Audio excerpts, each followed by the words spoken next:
Historia de México. Estamos en la última unidad o capítulo, donde estamos viendo desde el periodo de la conquista hasta la creación de la Nueva España. Para el día de hoy es entregar el mapa que a continuación les mostraré.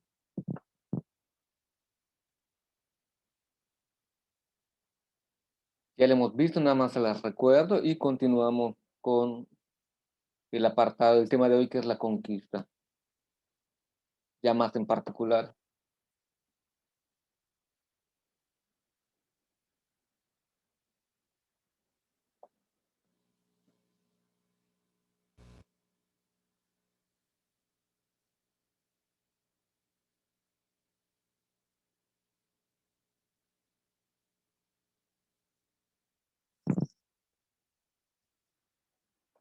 Ok, este es el mapa que requiero que ustedes realicen, que se les tiene encomendado para el día de hoy. Es las rutas de comercio de la Nueva España. Aquí entraban por el puerto de Acapulco, las naves que venían del territorio de las Filipinas. Este, este territorio de las Filipinas tenía contacto con la zona de China y de la India. Habían mercaderes que partían de esta ruta para llegar a una zona de China y de allí pasaban los productos a las Filipinas. De las Filipinas llegaba a Acapulco, de Acapulco llegaba a la Ciudad de México, de la Ciudad de México llegaba al Veracruz, de Veracruz se embarcaba para enviarlo a Sevilla, España, y de Sevilla, España se distribuían esos productos. Esa es la ruta que requiero que ustedes señalen en la tarea. Pueden encontrar un mapa mundi, imprimirlo, pueden dibujar un mapa mundi y van señalando las rutas que se siguieron.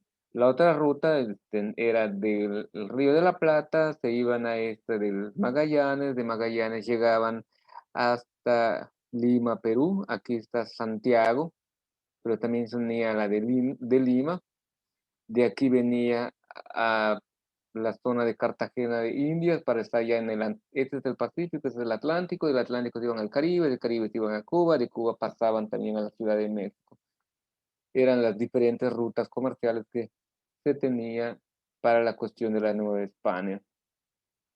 Vale, no lo olviden. De todos modos, en un rato ya debe estar subido el video para que puedan retomar esta información y puedan hacer correctamente su tarea. Hoy continuamos con la conquista.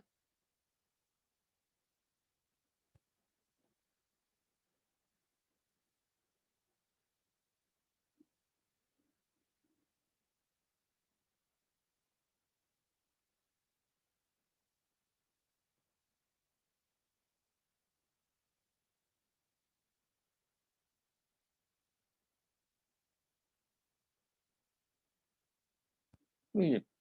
En la clase anterior les anunciaba que íbamos a empezar a ver, hice un videito muy pequeño que vamos a ver al final de la sesión, donde narran prácticamente son los mismos datos que les voy a proporcionar, pero de un modo, vamos a decir, eh, un poco dramatizado de este proceso.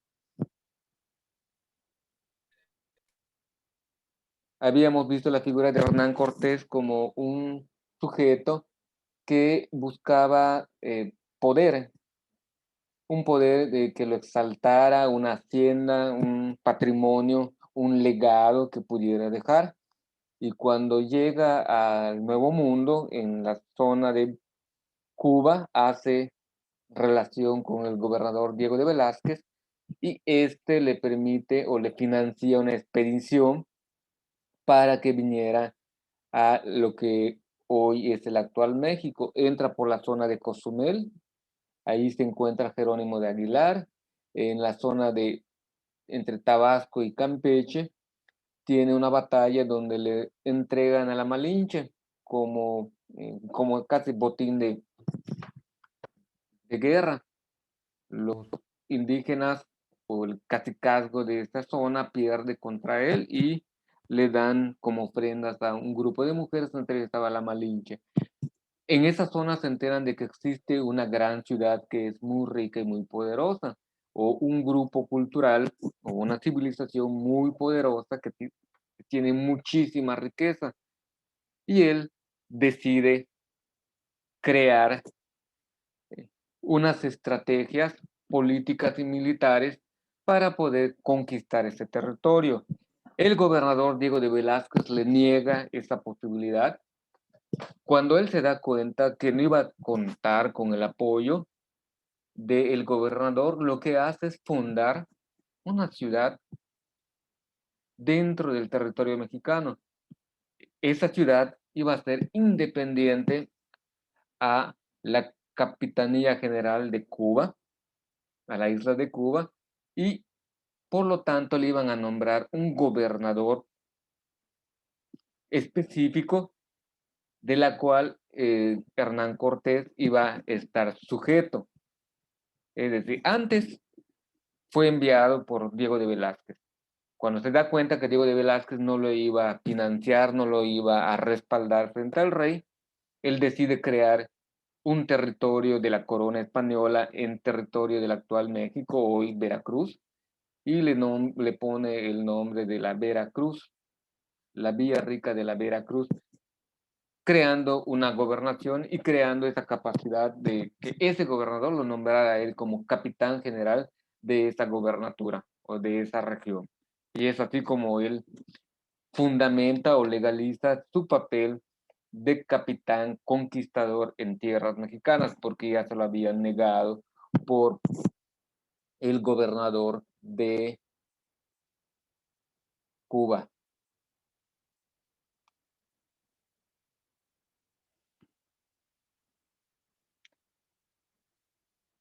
Cuando él llega a esta zona de la Veracruz, se encuentra con los totonacas, como lo vimos en aquel capítulo de la Malinche. Él entra en contacto con esas gentes, platica con ellos, trata de llegar a acuerdos militares. El problema principal que tenían todos los grupos culturales que vivían dentro del territorio mexica era el pago de tributo.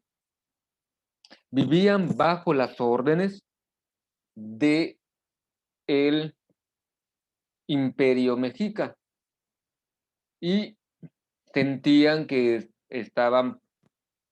no estaban de acuerdo con la falta de libertad que tendrían, porque tendrían que rendirle tributo en especie a el Tlataoni que vivía en la ciudad de Tenochtitlan. Había como ese descontento, como que no permitían que los otros grupos culturales pudiesen tener una vida independiente y propia. Era un sistema que ellos inventaron, más que ellos continuaron, que era el sistema de los toltecas igual, es guerra avasallamiento o guerra tributo. Y este descontento permitió que los españoles fácilmente pudieran tener alianzas con los pueblos sometidos. Y gracias a las dos figuras de Jerónimo de Aguilar y Doña Marina, ellos pudieron entrar en una conversación directa con los dirigentes de esos pueblos, especialmente los totonacas y los tlaxcaltecas.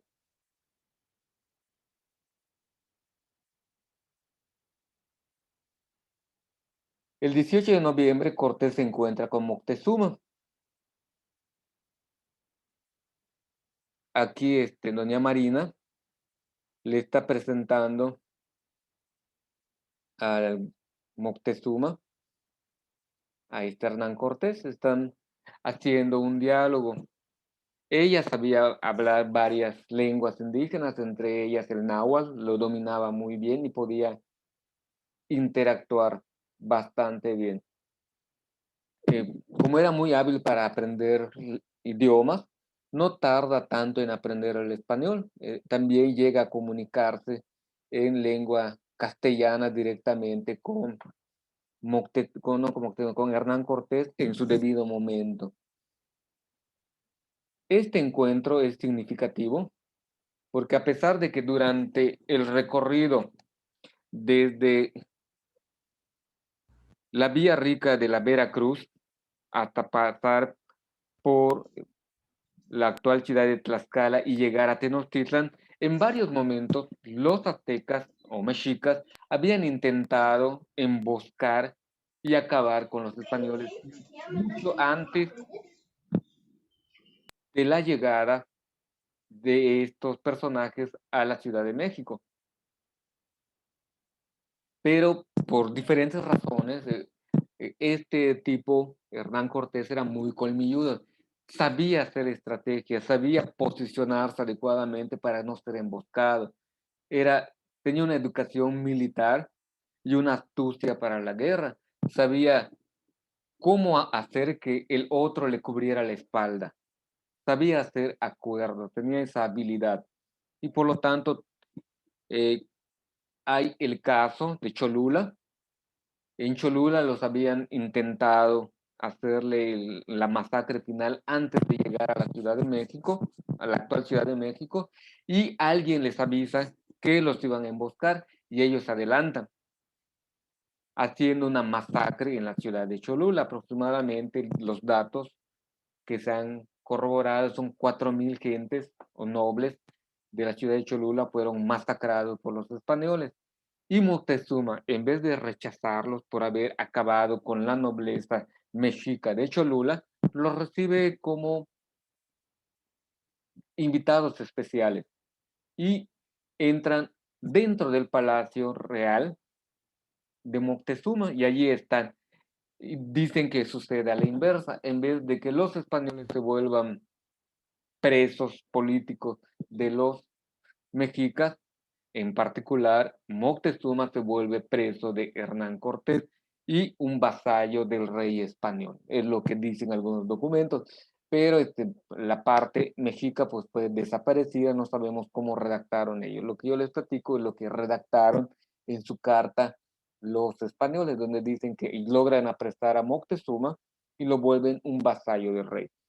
La imagen que ven para acá es fundamental. Es la masacre del Templo Mayor. Hernán Cortés tiene que retirarse de la ciudad de Tenochtitlan para defenderse de Pánfilo de Narváez, que iba a llegar a apresarlo por orden del gobernador de Cuba, por lo que había hecho Hernán Cortés de crear una nueva gobernatura sin su permiso y quedar liberado del compromiso que tenía con él.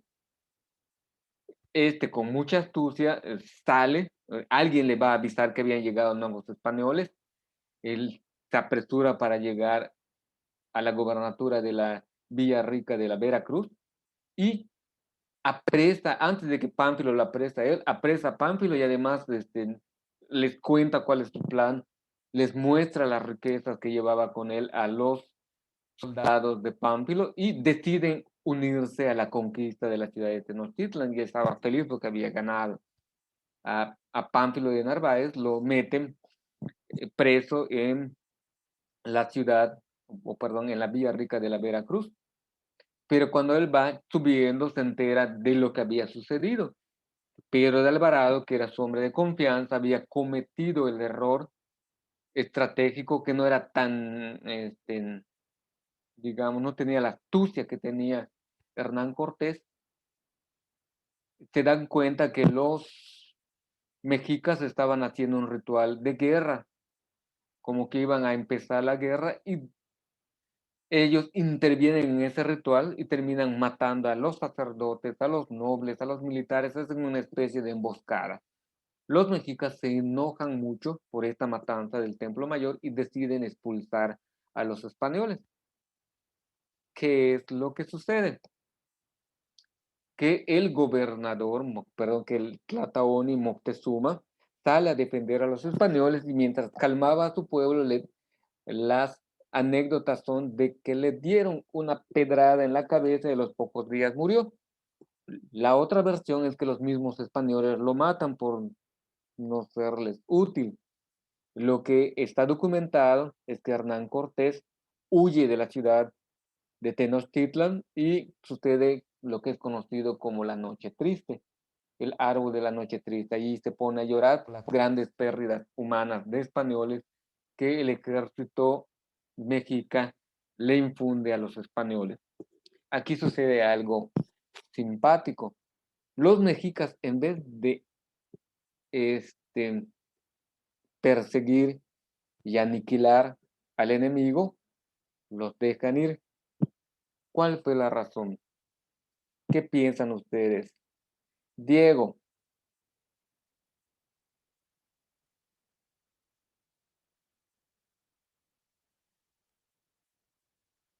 Diego está en clase. Ok, Diego. Si usted fuera un luchador o un boxeador y si le está ganando, ¿qué haría usted? ¿Lo noquea o le permite recuperarse?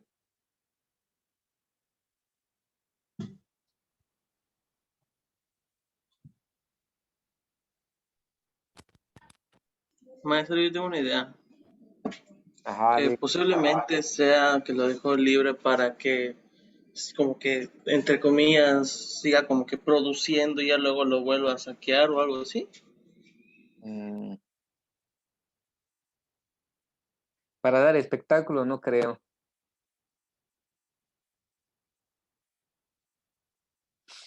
¿Qué piensa usted, Fátima? ¿Por qué cree que los mexicas no fueron a exterminar a los españoles? No los persiguieron si ya los habían prácticamente herido de muerte. Les habían reducido considerablemente la cantidad de soldados, pero en vez de hacerlo, se quedaron en la ciudad de Tenochtitlan. No los persiguieron. ¿Por qué cree, Fátima? No sé, tal vez para proteger a los que estaban ahí. ¿Qué fue lo que sucedió? Ya no tenían Tlatoani. Ya se había muerto Moctezuma y entra a su cargo Cuauhtémoc. Cuauhtémoc no da la orden. ¿No fue Cuitláhuac, profe, quien entró? Era Cuitláhuac. Agarraron como a Cuauhtémoc como a su líder. De hecho, el que apresan cuando regresan va a ser a Cuauhtémoc. No, que primero estaba Moctezuma, lo matan, sube Cuitláhuac de Ajá. Iztapalapa, después se muere Semen y luego sube Cuauhtémoc. Al poco tiempo, no tardó nada, pero el que estaba dirigiendo esa batalla, o ¿cómo te lo digo? Siempre hay un segundo hombre de poder en un gobierno. Hoy en día tenemos la imagen de nuestro presidente de la República, Andrés Manuel, pero también tenemos la imagen de Marcelo Ebrard, que deja como en segundo término a la que es su segunda, es una mujer, no me acuerdo el nombre de la mujer, que es como su secretaria. Tiene más peso la figura de Marcelo Ebrard políticamente hablando y así sucede en todos los lugares. Por ejemplo, en Estados Unidos tienen la figura del nuevo presidente y está la Kamala como la segunda en el poder. Siempre hay un grupito muy reducido que es el que ayuda a gobernar. Esto no es nuevo. Desde que la humanidad se organizó, desde que la civilización se organizó, no es solo un hombre o una mujer en su defecto de que sea gobernante, porque ha habido faraonas, ha habido reinas, ha habido zarinas. Este, no solo ellas gobiernan, ellos son la imagen, pero hay un grupo que los va asesorando, los va coordinando, pero hay uno el que toma la decisión. En este caso, la historia recae en manos o en la figura de Cuauhtémoc. Pero ¿cuáles son las razones principales? Aquí están. Uno, entra una peste desconocida, la viruela. En ese periodo, los mexicas se empezaron a contagiar de una enfermedad que no conocían, que estaba diezmando, que estaba disminuyendo la cantidad de pobladores. Habían situaciones más urgentes que atender. Había un descontento social dentro de la ciudad de Tenochtitlan y había todavía un elemento que no quedaba claramente bien definido para los indígenas mexicas. Los españoles eran o no eran enviados de los dioses. Hernán Cortés era o no era el sucesor o la reencarnación de Quetzalcóatl. Eran dilemas que ellos tenían. Estaba dividida la comunidad, no es tan sencillo, vamos a hacerlo de este modo. Desde lo que sabemos hoy, es mucho más fácil hacer un juicio y decir, sí es sencillo, son seres humanos igual que nosotros, los hubiesen acabado. Pero en su cosmovisión de ellos, de los mexicas, había toda una dificultad. Además, había todavía la posibilidad, los expulsamos y a lo mejor ya no regresan. Con eso de que le hayamos expulsado de la ciudad, parece que le hemos vencido y ya acabamos con el mal. Y resulta que no fue así. Los españoles entran al territorio tlaxcalteca, los tlaxcaltecas mantienen todavía ese convenio, ese pacto, esa alianza con los españoles y les permiten recuperarse, sanar sus heridas, reabastecerse, cobrar fuerza, idear un plan. Y el plan que es muy magnífico, como ustedes pueden ver en la foto de en medio, ¿qué es esto que aparecen allá? ¿Alguien los conoce? ¿Qué cosa?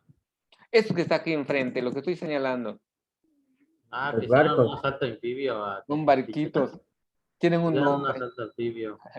carabelas. son bergantines, así se les conoce a ese tipo de naves, no son enormes, no son grandes, pero son rápidos y son de guerra. ¿Qué es lo que hace este señor? Hay suficiente madera en los bosques de Tlaxcala, le pide, les dan planos a los indígenas para decir, van a cortar las maderas de este modo, les van a hacer estas formas y los indígenas llevan la madera, arman estos bergantines allí en el lago de Texcoco y los hacen navegar. En esos bergantines habían cañones, cosa que no les permitía previamente a los españoles. Solamente habían las entradas de los puentes y los mexicas querían, levantaban sus puentes y ya no podías entrar ni salir.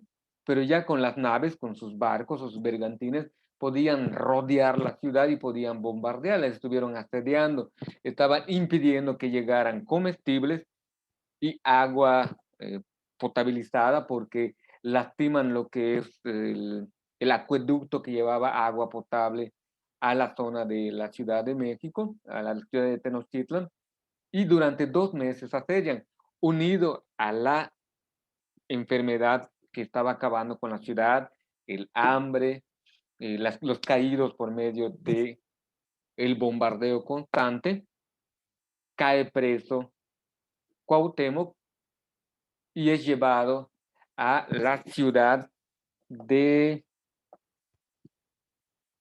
¿cómo se llama esta ciudad? De los Coyoacán, perdón, a la ciudad de Coyoacán. Una vez derrotada la ciudad de Tenochtitlan, que era la más grande y la más hermosa, todos huyen, nada más dejan algunas personas allá por la cantidad de muertos que dejaron, que se estaban pudriendo, que no permitían sacar ni tirar al agua, porque lo volvía más insalubre. La peste que estaba en ese lugar, los españoles abandonan y los indígenas que sobrevivieron también huyen hacia la montaña, abandonan por un tiempo a la ciudad de Tenochtitlan y se van habituando en las otras ciudades. Una vez caída Tenochtitlan, se da el efecto dominó, empiezan a caer las otras grandes ciudades importantes del Imperio Mexica, entre ellos el que acabo de mencionar, Culhuacán, Coyoacán, Culhuacán, profe. sí, Cerro de la Estrella. sí, ahí en la zona de Iztapalapa, que también tenían su ciudad, todas esas caen pero así es impresionante el modo de cómo después de una batalla, después de haber perdido una ciudad, todas las demás van cayendo de un modo exagerado. ¿Esto qué es lo que nos lleva a entender? La cuestión del centralismo, del centralizar el poder en un solo lugar político, religioso y militar en un solo lugar, no siempre es lo más adecuado. Y eso la experiencia lo ha demostrado.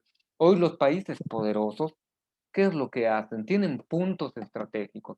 Estados Unidos tiene una base militar en Guantánamo, Cuba, en el país Cuba.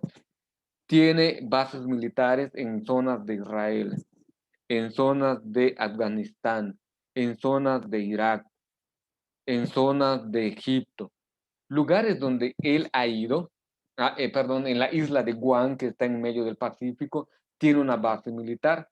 Eso es, si llegase a caer alguna ciudad importante de los estados de la Unión Americana, inmediatamente las otras bases responden para que no suceda como aconteció en el caso de Tenochtitlan, que no ha sido el único caso, de que caiga la capital y todo lo demás se desbarata.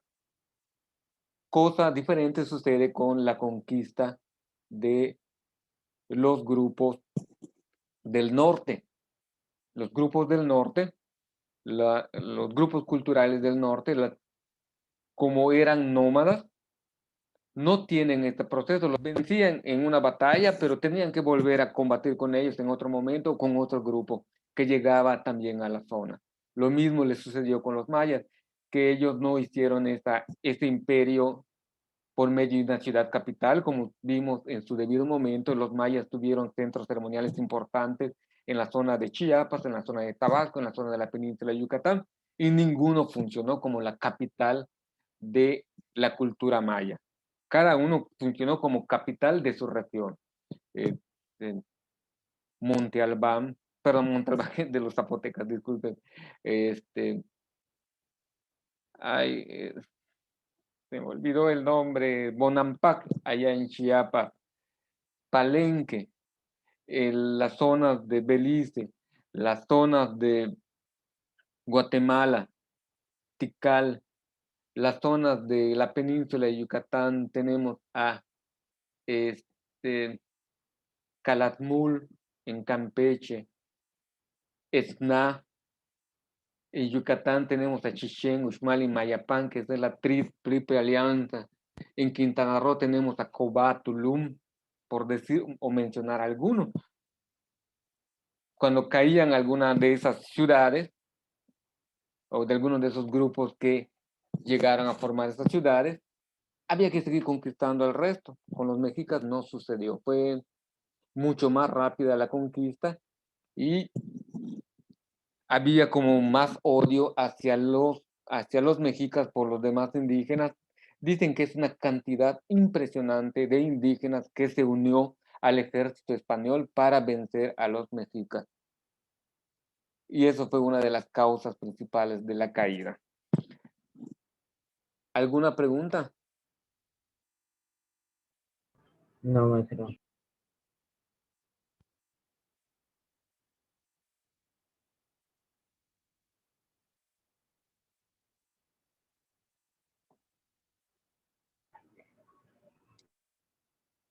Muy bien. Amairani, lea a partir del segundo punto. Este fue lo que les comenté, asentar en Coyoacán.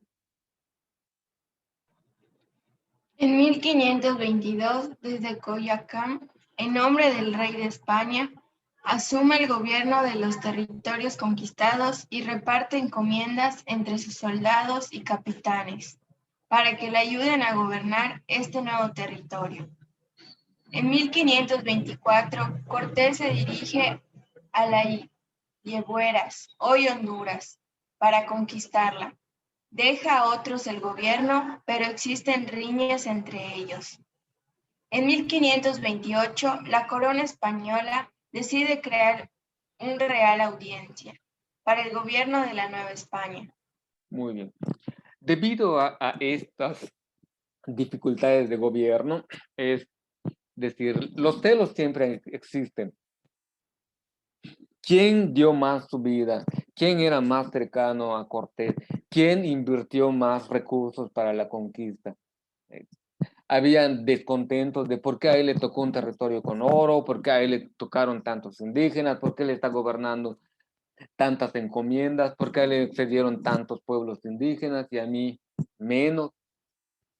O el modo de cómo gobernar, cuánto vamos a cobrar de impuesto, cuánto le vamos a dar al rey, cuestiones de normatividad. No había una, digamos, no estaban todos de acuerdo con lo que estaba sucediendo, no habían unos acuerdos de cómo gobernar, y es lo que lleva, cuando llegan todos estas quejas a oído del rey, deciden crear una real audiencia, quitando la figura de gobernador, mandando a una persona que se va a llamar oidor, para que vaya tratando de solucionar estos conflictos. Desaparece la encomienda en toda esa zona recién conquistada, dejan de haber encomenderos y se crea una nueva disposición que hemos visto anteriormente, que es la República de Indios y la República de Españoles, que iban a rendirle cuentas a la Real Audiencia donde pertenecieran. Y iban a tratar de aumentar la cuestión de la conquista. Con la caída de Tenochtitlan, el territorio de la Nueva España no quedaba completamente conquistada, faltaba conquistar el norte y el sur. Acuérdense que llegaba hasta la zona de Oregón en la parte norte y en la parte sur llegaba hasta la actual Costa Rica. Era mucho territorio que aún no estaba conquistado.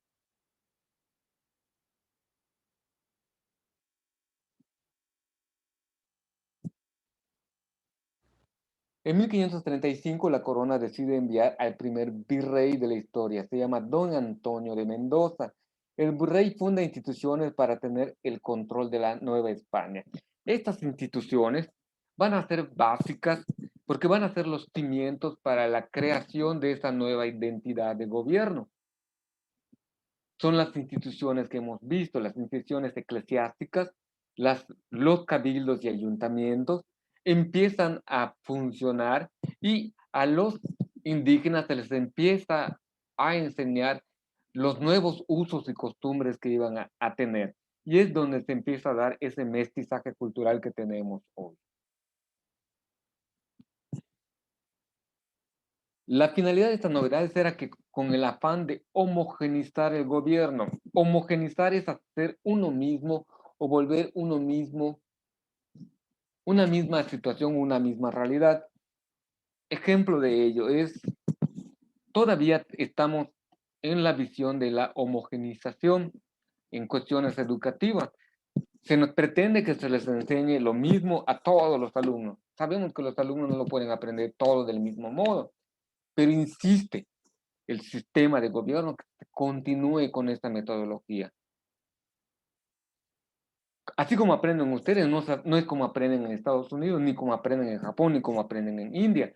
Todos tienen sus metodologías, pero en el fondo quieren crear una conciencia homogenizada. Dicho de otro modo, crear